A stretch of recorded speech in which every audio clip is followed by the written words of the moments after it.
I grew up around Syracuse, the area of New York, and when I became a freshman, my dad took me to the barber shop, and I was getting a haircut, and the barber recognized I had a spot in the back of my head, so my mom, of course, she was freaking out, so she brought me to a dermatologist, and next thing you know, I had alopecia, and they kind of gave me like the rundown and said I might get patches around my head, I might lose all my hair.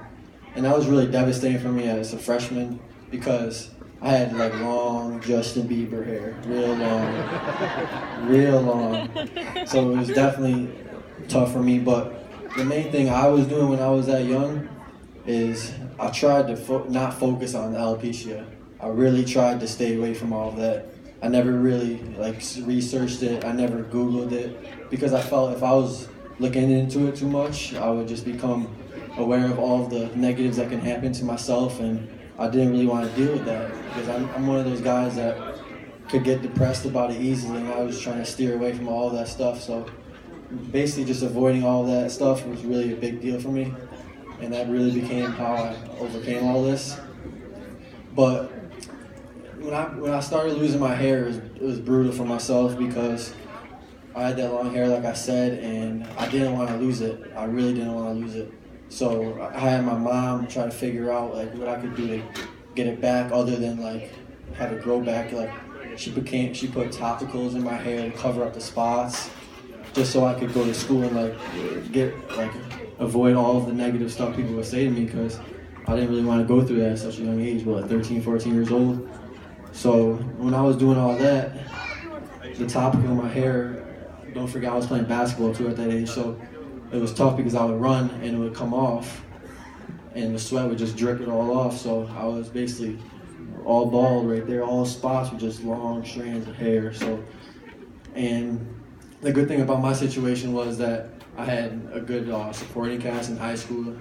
I would go to the nurse actually, and she was the only one who knew at the time, and she would help me cover it back up if I went to gym class, because it would definitely fall off in gym class. So, but when it first fell off in gym class, I just stopped going. I just told my mom I can't do this. I started missing a lot of school. It was really tough on me and my family because they saw what I was going through. But at times I would think to myself, I'm going through this, but I couldn't imagine my older brother going through it. I'd rather have myself go through it because I don't know. I can't sit back and watch someone go through something like this hard. That's why I really try to help other people, because I know what it feels like. It's definitely a tough time. So that's really why I wanted to come out here and talk to everyone. And then when I got older, I became a sophomore year actually, I decided to shave it all off. It just got to a point where it was just like, I can't deal with this anymore. So I shaved it all off. I was really quiet about it because I'm already really shy in general, so I really laid low during the summer going into my sophomore year. And when school started back up, my brother was a senior in high school, and I couldn't get myself to go to school the first couple of days of the year because I knew people were gonna say stuff. I just couldn't deal with it yet because I wasn't ready. I thought my hair would be back by the time school started. So when school started, my brother kind of let everyone know what was going on, told everyone my situation, but it was still kind of bad. I got there the first couple of days, and a kid came up to me and was like, "Oh, I'm sorry about you having cancer." And I was like, "I don't have cancer, man." But that's just the type of the stuff I went through. I mean, even to this day, we run out of the court at Duke or North Carolina, and people are saying the same stuff. So, but at this point in my age, I'm used to it because I don't know why they're saying it to me. I didn't do anything to them. I don't deserve it. I'm just a normal person. So I mean, at that age, it was just whatever to myself. And then that sophomore year was really the hardest part of my life, just because it was like the first step I took to really become who I really am today. So when I got through that part, my junior year went smooth, and then I had to figure out where I had to go to college. And being someone local and my family being here, I had to stay home and go to a university I felt comfortable with. I felt comfortable with the coaches. I felt comfortable with the players. Actually, a couple of the players went to my high school, and his name is Day One, and he's one of the best players coming out of the country a few years ago. So when I got there, he was about a sophomore or junior, and he was like the backbone of our team this past year, my freshman year. So I didn't really have to worry about all that negative stuff on the team because everyone was going to accept me anyways. And then I had good friends such as Trevor Cooney, Mike Benajay, and Malachi Richardson, which are a couple guys in the NBA right now. And they just always had my back, especially on the away games, because they knew that I was gonna get a lot of hate, especially just running out of the tunnel, just because people try to get in people's heads. Even though I'm not playing much, they're still gonna say stuff just because they see a weakness and they try to attack it and try to bring you down. But I never try to let that affect me. I just laugh it off nowadays because I'm bigger than that. So basically, that's what my freshman year is about.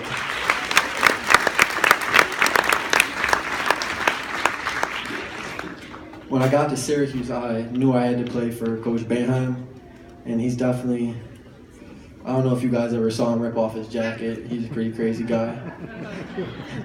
But honestly, I love Syracuse. I love everyone on that coaching staff because they all accepted me.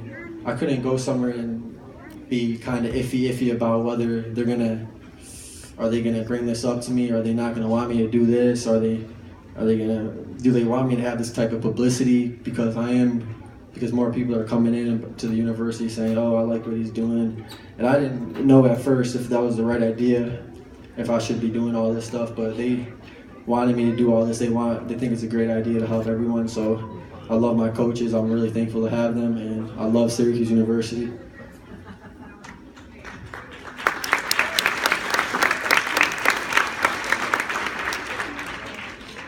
The main thing was for me, and for you guys probably, is definitely like the negative criticism. I know what that's like. I know what it feels like. I used to have a lot of people say things to me, especially during basketball games. It's tough. I remember I was a sophomore in high school. I was playing varsity, and actually my hair started to come back now, but back then I had no hair, no eyebrows or anything. And I used to cover my eyebrows before games because I didn't want people to say things to me. So I forgot my pencil one day to cover them up, like my mom's makeup pencil or something. And I forgot it, and I didn't even play that game. I just said, Coach, I can't do it. Like, it's just too hard for me. And when I realized that I couldn't play in that game and how bad it was affecting me, I really knew I had to turn my life around and really turn this this negative into a positive, because I can't let something like this overpower me and let this affect my life this negatively. So once I got that down, I was good. And I'm here now, and I'm really thankful to be here, like I said before. And like I said, I'm new to this, so I gotta look at my notes.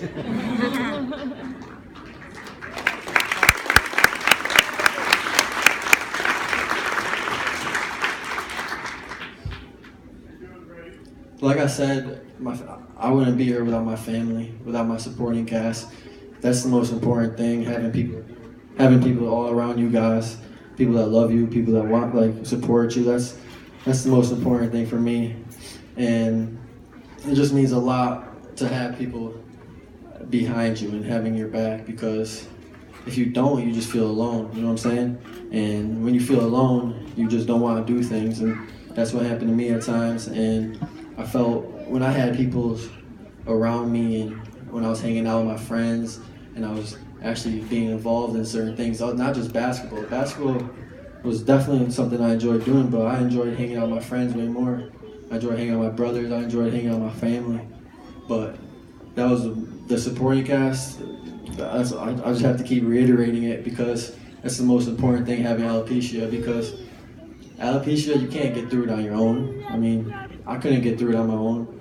This is the hardest battle I've been through, and I'm still going through it. Even to this day, I still wear the same hats I gave out to you guys everywhere I go. It's just not because I'm embarrassed or I'm scared to go out bald. Everyone knows I'm bald, but it's just mostly to avoid all the double takes or the looks or, oh, he's bald. Some stuff like that, because I always try to shy away from that type of attention, because I just try to fly under the radar. So that was my main thing. And the supporting cast, big deal for me. So if you guys have any questions for me, I'll answer some questions.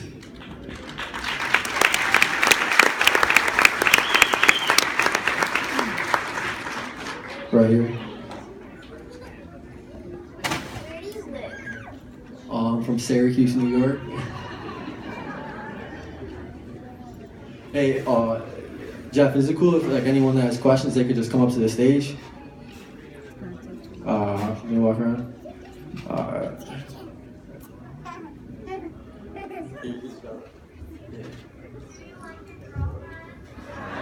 Did I say I have a girlfriend? No, I don't have a girlfriend. I just love my mom and my grandma.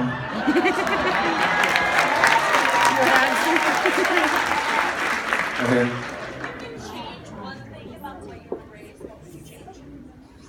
If I could change one thing about the way I was raised.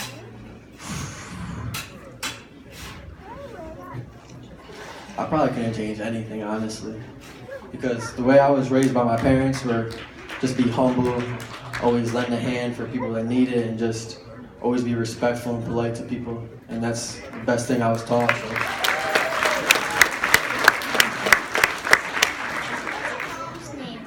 My mom's name is Kathy. Right here. How old are you? Oh, I just turned 19. I'm a young kid.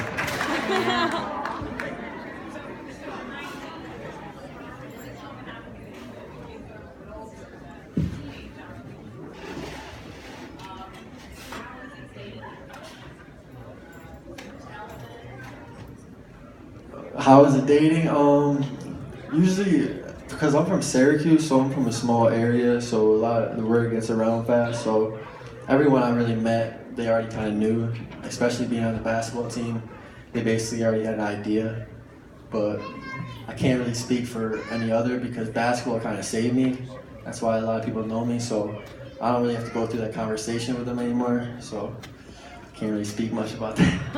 Hey Evan, it's Miss Chris back on the microphone. I have Kyla back here. Why don't you give him your question? Do you play other sports? Do I play other sports? I used to play football, but then I wasn't too big for that, so I had to quit. But that's really it. I got one right here. What kind of sport do you play? Kind of what? Sport do you play? Sports? I play basketball. I do a little bit of everything. And basketball. Yeah. Go ahead, what's your name? Cole, and my question is, like, the Aggies say gig 'em, like, what does Syracuse say? Like what? What is, like, Syracuse's motto? Like, Go Orange. that's very simple. Everybody in here, let's say go orange on 3. 1, 2, 3. You guys are awesome. What about over here? Otra pregunta, baby. What sports do I like to watch on TV? Actually, I've been watching a lot of soccer. I forgot what was it, the Euro Cup, right? I was watching it down in Atlanta the other day, so it was definitely a good game. Right there. My birthday? January 23rd, 1997. Right there. What position do I play in basketball? I play point guard. I have Raymond back here. Stand up for me, Raymond. Go ahead, give him your question. Has anyone encouraged you to accept your parents and your family members? Like not your family members? Great question. Other than my family? Yes. Other than Yeah, everyone's been real supportive. All my friends. There's been people that weren't supportive, but I keep it close knit of my friends. Only 2 or 3, like Melvin said. Gotta keep the circle close. But and my coaches, high school all the way up to college, they're real supportive of me. So that's a lot other than my family.